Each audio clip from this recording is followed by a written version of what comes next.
Hello everyone, welcome to your daily dose of BDS. What are we doing today? So today we're going to talk a little bit about this specific car we are on now. We are now on a lovely E34 525i, and this one has been with us for a while to do stage 3 tune. We have tuned many of these in the past, quite a few years ago. We haven't done one in a long time, but this one has came to us for our cams intake and of course the ECU tune. Now the way we approach our tuning is, before we do any modifications, we always do a health check assessment and a performance check as well. And this car, when we first put it on the dyno, was not right. So we noticed the power curve was low, it didn't look like the vanos was doing its thing, it had fault codes stored in. So because there was no service history on it, we decided before we do any upgrades on, let's address common issues with them. One of the faults we had on the car was knock sensors. It's common at this day and age, the sensor itself starts falling apart, and this car was no exception.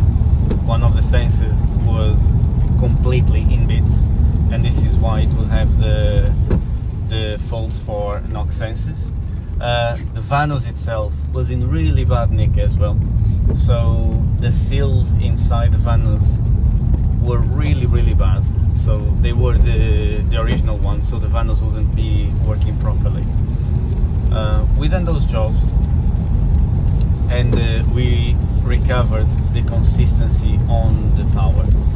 So then we went to the next stage, where we put our cams in, and just to have the car having a similar behave to what it had before. Now this is the reason why the car has been with us for a while, and this is the reason also why I am driving it now. So the car hasn't been used for quite a long time, and we had cases where for some reason things need to run just to have the consistency. As after installing the cams, we found the power curve to be all over the shop. I couldn't do 2 tests where the results were similar in no way, shape or form. Sometimes I'll have no torque down low, sometimes I'll have no torque up high in the RPM, sometimes would make 170 bhp, sometimes would make 190 bhp. It was as bad as that. I couldn't get it to dyno consistently.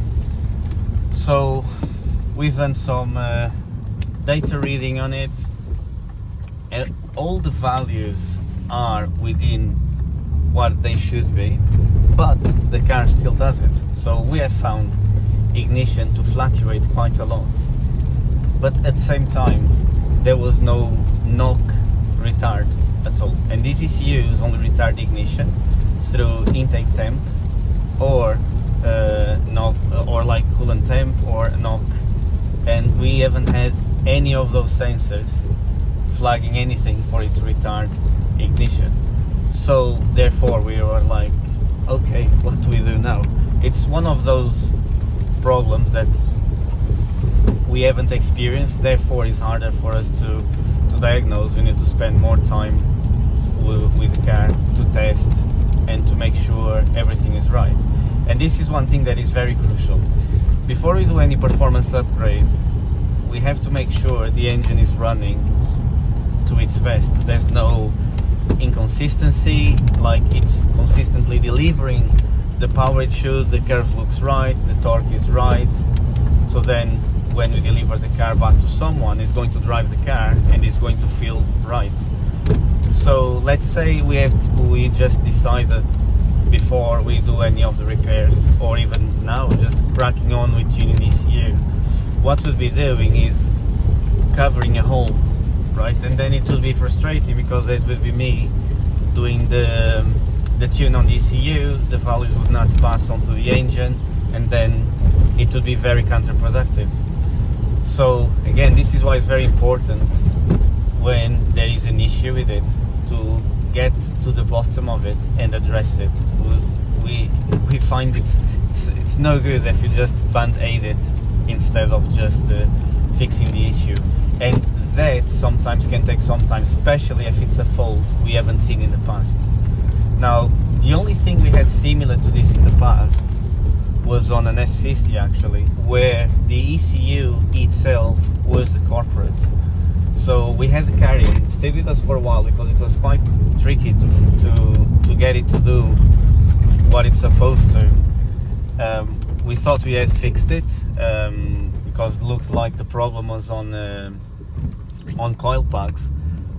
So we put 2 new coil packs, addressed the thing as we thought it was the problem, but then customer took the car and then he went to do a track day and the problem came back in. Straight away I knew the problem could only be the ECU, which their customer button out the ECU.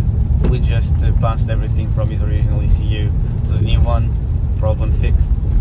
In this one is a bit different, but at the same time it also might be the ECU.